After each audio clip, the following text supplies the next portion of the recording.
Saudara calon Presiden Prabowo Subianto yang unggul dalam hitung cepat sejumlah lembaga survei berjanji akan merangkul semua unsur dan kekuatan politik. Janji akan merangkul semua kekuatan itu disampaikan Prabowo dalam pidato kemenangan versi hitung cepat di Istora Senayan Jakarta pada Rabu malam. Selain bilang akan mengayomi seluruh rakyat apapun kelompoknya, Prabowo pun berjanji menyusun tim pemerintahan dari putra-putri terbaik bangsa.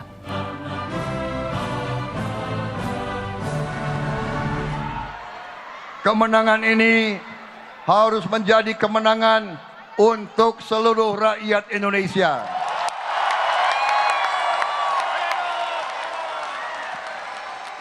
Prabowo, Gibran, dan seluruh koalisi Indonesia Maju, kami akan merangkul semua unsur dan semua kekuatan.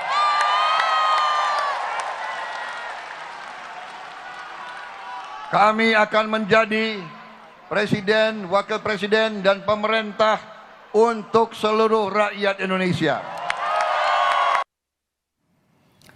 Sekjen PDI Perjuangan Hasto Kristianto menyebut pidato kemenangan Prabowo Gibran yang menjanjikan akan merangkul semua kekuatan terlalu dini karena belum ada hasil perhitungan resmi dari KPU. Saat ditanya apakah akan beroposisi dalam forum Satu Meja Kompas TV, Hasto mengungkit sikap PDI Perjuangan menjadi oposisi selama 10 tahun pada masa Presiden SBY yang banyak diapresiasi. Nah, sehingga ketika ada pihak-pihak yang kemudian menyampaikan pidato kemenangan, menyampaikan berbagai janji-janji manis, tentu saja itu terlalu dini. Karena tahapan kita sekarang belum ke sana. Apakah kemudian PDI Perjuangan akan mengambil posisi politik yang clear, berada di luar kekuasaan, menjadi oposisi, atau seperti apa? Ya, dari periode kedua Pak Jokowi ketika kekuasaan terlalu terpusat, itu kan muncul suatu kemampuan untuk melakukan manipulasi. Sehingga kekuasaan dan kritik dalam konteks policy, dalam konteks implementasinya, memang memerlukan suatu check and balances. Ketika PDI Perjuangan berada di luar pemerintahan tahun 2004-2009, kami banyak diapresiasi karena kontribusi terhadap peningkatan kualitas demokrasi itu sendiri. Bahkan satu dikatakan berada di luar pemerintahan itu merupakan suatu tugas yang patriotik. Bagi apa? Pembelaan terhadap kepentingan rakyat itu sendiri.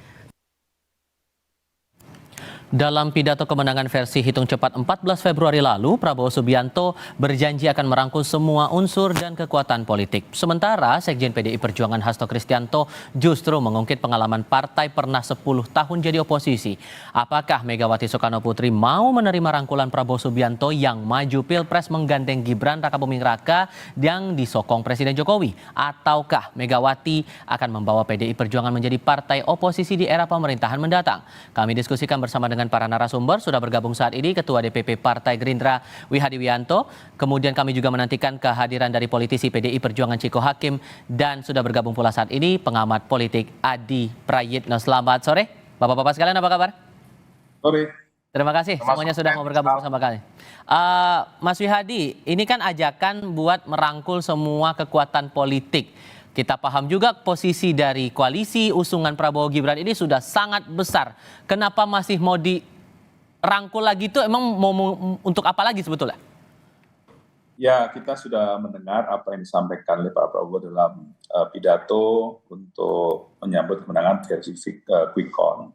Namun memang kita tetap masih menunggu hasil daripada KPU, hasil resmi. Namun biasanya tidak jauh. Nah, memang Pak Prabowo ini dari awal sudah mempunyai prinsip bahwa satu kawan itu terlalu banyak, 1000 kawan terlalu sedikit. Nah, inilah, apalagi ini untuk kepentingan pembangunan negara, untuk kesejahteraan masyarakat, untuk yang namanya rakyat juga, rakyat Indonesia ini, kemajuan rakyat Indonesia. Jadi saya kira ini adalah momen di mana Pak Prabowo mengajak semua anak bangsa terbaik untuk membangun negeri ini. Bagaimanapun juga konstelasi masalah pemimpin tertinggi negara ini, presiden ini sudah selesai. Nah, mari kita sama-sama membangun negeri ini. Nah, inilah prinsip Pak Prabowo yang memang selalu ada dan dari awal memang menjadi prinsip Pak Prabowo untuk bagaimana menjadi satu negara ini. Dan satu hal lagi, bahwa ternyata apa yang dilakukan prinsip rekonsiliasi yang telah dilakukan 2019 memang itu adalah memberikan dampak pembangunan yang cukup signifikan.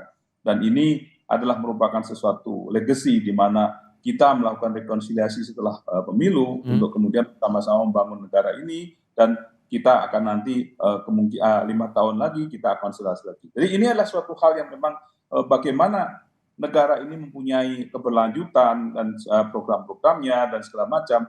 Apakah ajakan ini kemudian merefleksikan hasil sementara dari versi hitung cepat? Di Pileg ini PDI Perjuangan unggul begitu, biar nggak sulit ke depannya kalau dalam pemerintahan berikutnya di Pak Prabowo Gibran begitu? Enggak, saya kira itu memang sesuatu hal yang dari awal Pak Prabowo, ya kan, dari awal sebelum ada hasil pemilu ini pun Pak Prabowo selalu mengatakan, mengajak seluruh anak bangsa untuk membangun negeri ini setelah pemilu. Siapapun presidennya nanti, kita harus bersama-sama untuk membangun negeri. Ini kan selalu disampaikan dalam pidato-pidato Pak Prabowo pada saat kampanye-kampanye. Jadi saya kira ini adalah merupakan satu prinsip Pak Prabowo, kecintaan Pak Prabowo terhadap negara ini, terhadap bangsa ini untuk bisa maju dan membangun bersama-sama. Oke, sudah bergabung saat ini politisi PDI Perjuangan Chiko Hakim. Bung Chiko, sudah mendengar suara saya ya? Sudah. Oke. Dengar suara saya? Oke, aman. Suara Anda sudah terdengar jelas di sini. Di satu sisi Pak Hasto bilang janji rangkulan dari Pak Prabowo ini terlalu dini. Tapi di sisi lain Pak Rudi sempat bilang bahwa grassroots ini sudah minta posisi PDIP oposisi sajalah. Apakah kemudian Bu Mega sudah menunjukkan arahan begitu untuk posisi partai berikutnya? Pertama-tama pemilu ini belum selesai. Itu yang paling utama. Pertama-tama pemilu ini masih kita menunggu hasil penghitungan suara yang resmi, yang total jenderal dari semua suara baik pileg maupun pilpres di penghitungan KPU gitu ya. Saya juga sebagai caleg dan juga Pak Wihadi juga hari ini adalah memelototi angka-angka gitu. Nah, artinya pemilu ini masih jauh lah dari selesai, masih ada hal-hal yang bisa terjadi, ada juga mungkin protes-protes, ada juga pelanggaran yang dilaporkan ke Bawaslu, dan kemudian mungkin ada sengketa di MK, dan ini perjalanan ini masih cukup panjang. Jadi ini terlalu dini untuk dibicarakan. Tetapi pada prinsipnya untuk PDI Perjuangan sendiri untuk menjadi oposisi atau menjadi bagian dari kekuasaan di pemerintahan manapun, di periode manapun, itu tidak pernah menjadi masalah bagi kami. Nah, kita juga mempunyai pengalaman yang panjang menjadi oposisi, dan itu juga terhormat, itu adalah juga sikap patriotik, adalah sikap yang sama-sama ingin membangun bangsa. Karena kalau kita mau menciptakan kehidupan demokrasi yang sehat, tidak boleh hanya ada satu kekuasaan yang memegang kekuasaan absolut di pemerintahan dan juga kekuasaan absolut di parlemen. Nah, ini adalah basic rules atau rumus basic dari sebuah demokrasi yang sehat, saya rasa. Dan di seluruh dunia ini kita pahami. Kecuali kita bicara soal demokrasi di negara-negara yang mengatakan demokrasi padahal bukan. Kita berikan contoh aja. Mungkin yang terdekat dari negara kita adalah Singapura misalnya. Singapura kan agak-agak gimana gitu. Mereka menganut sistem demokrasi tetapi tidak ada fungsi kontrol yang serius dari parlemen. Tapi kalau kemudian ada desakan grassroots dari PDIP untuk jadi oposisi ini, apakah akan dipertimbangkan juga? Ini terlalu dini untuk dibicarakan. Tetapi justru pada hari-hari ini yang lebih kuat adalah desakan-desakan agar kami menjadi oposisi. Apabila betul bukan kami yang memenangkan pilpres kan ini, ya itu yang tadi saya katakan, karena kita masih menunggu hasil, masih menunggu apakah ada permasalahan dari hasil-hasil tersebut. Prinsipnya desakan-desakan dari bawah, baik juga mayoritas pemikiran dari kader-kader di PDI Perjuangan adalah bila memang bukan kita pemenangnya, ya kita siap untuk beroposisi. Kalau menurut Anda, Mas Adi, melihat pergerakan atau dinamika yang berlaku sekarang, ini posisi PDIP akan berpeluang kemana? Akan stay di oposisi melihat datanya sekarang? Kalau melihat korespondensi historisnya, PDIP itu kalau kalah pemilu, pilpres khususnya, dia jadi oposisi. Penegasan itu kan seakan-akan mempertebal apa yang disampaikan oleh Pak Hasto ya beberapa hari yang lalu, bahwa PDIP itu siap jadi oposisi andai mereka itu pilpresnya kalah. Jadi kalau kita melihat DNA dan mazhab politik PDIP sejak awal, memang kalau sudah kalah tanding dalam pilpres, kecenderungan di luar kekuasaan itu adalah opsi yang paling banyak dipilih ya, baik secara elit ataupun basis-basis konstituen mereka. Tapi kan persoalan koalisi itu persoalan elit kalau mau jujur. Jadi pemilih itu dalam banyak hal tidak terlampau dilibatkan. Contoh misalnya, kita ingat persis waktu awal-awal Prabowo Subianto berkoalisi dengan Jokowi. Kalau ditanya kepada pemilih Jokowi dan Prabowo, itu semuanya menolak. Karena bagi mereka ya kalau kalah di luar, kalau menang ya berkuasa. Melanjutkan apa yang sudah didapatkan dalam pertarungan Pilpres. Tapi setelah Jokowi dan Prabowo ini berkoalisi, pendukungnya secara perlahan mengikuti sikap politik mereka yang juga melakukan rekonsiliasi politik secara nasional. Oleh karena itu, apakah PDIP akan diajak berkoalisi oleh Gerindra? Apakah Gerindra menaruhkan diri misalnya untuk menjadikan PDIP sebagai bagian? Itu tentu keputusan elit. Siapa elit? Ya adalah ketua umum partai. Hanya di situ Mas paling mungkin bisa disampaikan. Nah yang kedua, kalau melihat kecenderungan rata-rata, kubunya Bang Buya Hadi ini memang kemungkinan akan merangkul partai politik lain. Salah satunya mungkin PDIP. Karena kekuatan politik di parlemen, kalau kita mengacu pada dukungan politik per hari ini, itu hanya sebatas 45%. Tentu itu tidak kondusif ya untuk mengamankan kepentingan politik pemerintah di parlemen.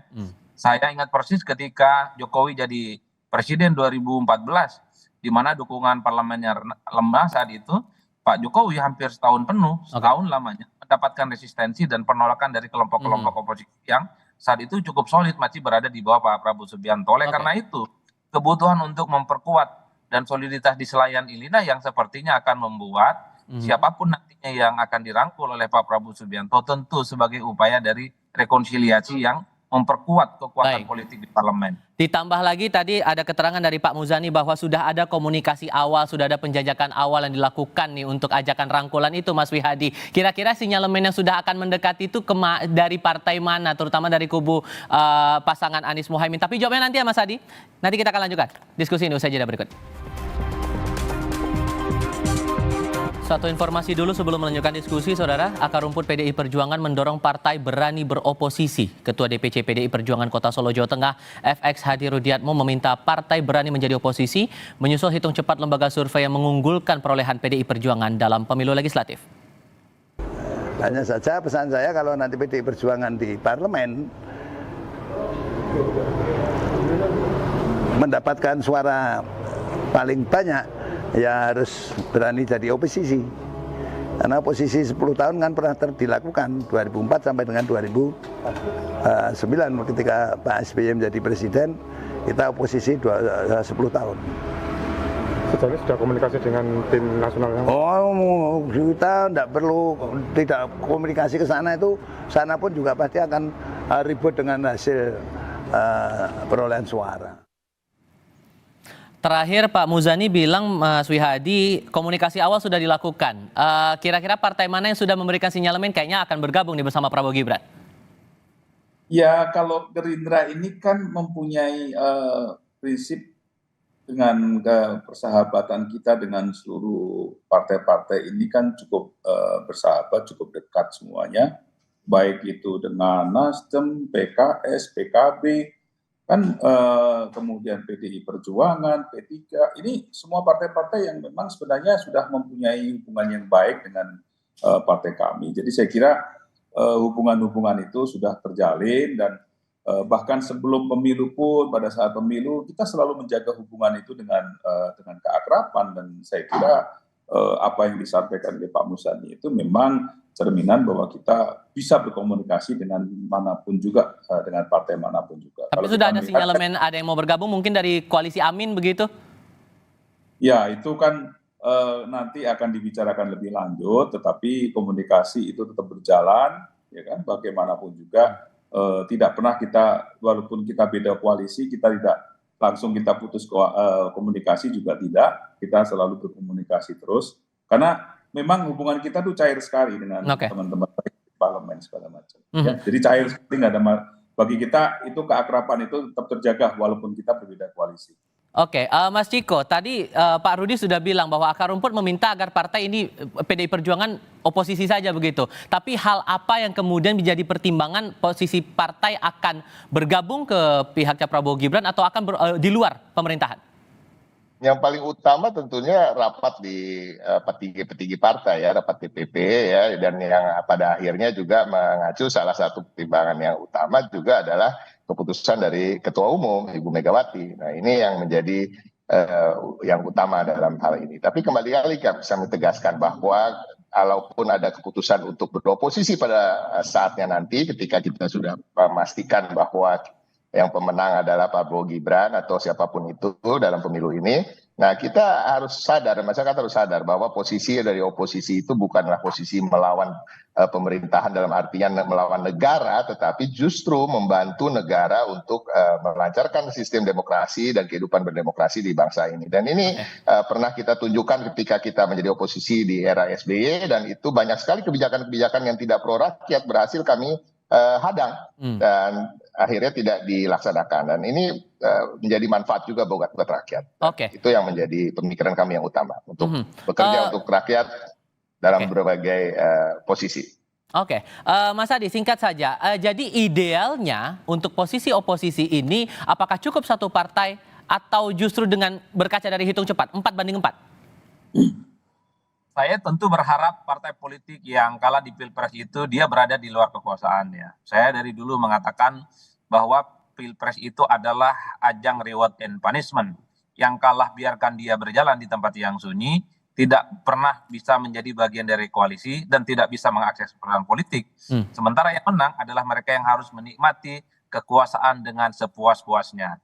Kalau kemudian pemilu kita harus dipertontonkan yang kalah dirangkul, yang menang juga harus berbagi kekuasaan besok-besok, ya saya kira pemilu kita ini hanya sebatas pemilu yang hore-hore sebenarnya, sehingga persaingan itu tidak terlampau penting karena yang kalah pun juga bisa menikmati kue kekuasaan politik, kecuali kerjasama politik, rekonsiliasi politik itu tidak harus menjadi bagian dari koalisi pemerintah. Kalau itu kita dukung, problemnya adalah rekonsiliasi politik, kerjasama politik itu pasti dibarengi dengan pasti dia menjadi bagian dari kekuasaan, jadi menteri dan juga bisa menikmati kekuasaan-kekuasaan yang lainnya. Mestinya itu dihindari supaya kompetisi itu ada nilainya, supaya pemilu itu ada faedahnya. Orang capek, orang lelah, ada yang didapatkan masing-masing. Kalah dia, jadilah oposisi berjalan di tempat yang sunyi. Menang dia, maka harus menikmati kekuasaan dengan sepenuhnya. Tapi setidaknya posisi sekarang masih sama-sama wait and see, menanti hasil rekap akhir yang akan disampaikan oleh Komisi Pemilihan Umum. Mas Wihadi, Mas Adi, Mas Iko juga terima kasih sudah berdiskusi bersama kami. Selamat sore semuanya. Sore lagi semua.